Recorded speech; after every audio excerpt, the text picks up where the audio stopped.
една година е премалку нешто да избледне воопшто, се засилуваат впечатоците за животот на вашето најмило чедо што го имате загубено. По што ќе го паметите вашето дете? Кои беа низините соништа во животот?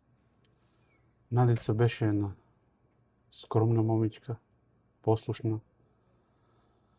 Тоа девојче беше секој родител што сака да посакува, она беше тоа.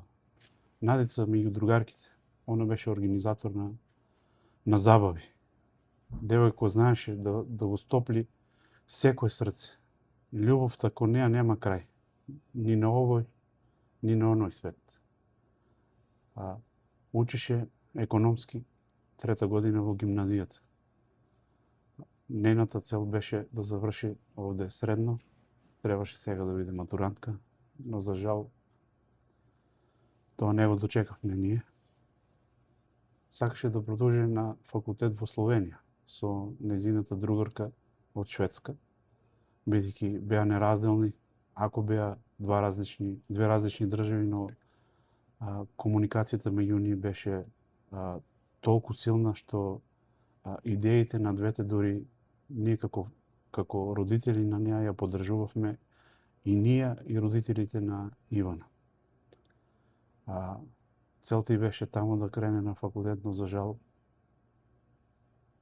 таа цел не се оствари.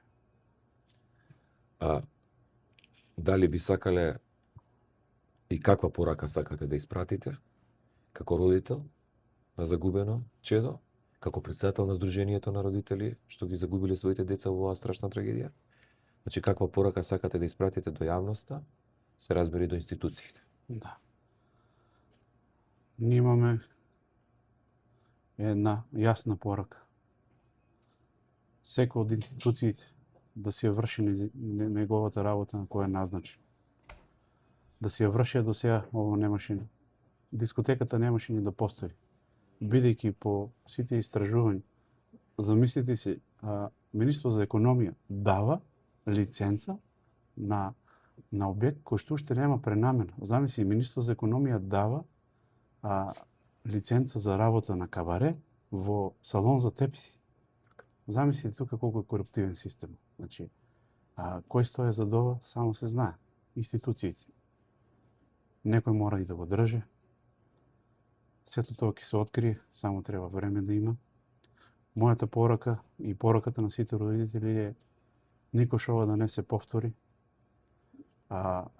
Државата да застане и да оди чекор на одбрана на луѓето пред се. Ние граѓаните сме држава, не е државата сама како институции. Без нас ништо не бива. Држава без луѓе, без народ. Да, држава без народ не е држава. Да. Секој да си ја гледа работата, да нема више вакви трагедии, да не се заборават нашите деца, да ги паметиме поубаво, да се надеваме дека спомен обележито ќе го направиме оваа година, пошто ни одобри општината. Сега треба да се соберат средства со благодарение на граѓаните. Јас мислам дека ќе имаме и од таа страна поддршка. Ние родителите ќе бидеме глас за нив, од народот очекуваме поддршка голема и како што кажавме на маршевите. Никош ова да не се повтори. Ние ќе бидеме секоја сабота на маршеви за нашето мото да биде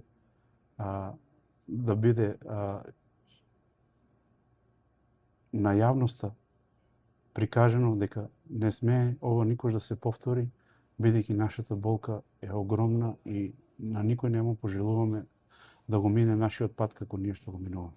Ви благодарам.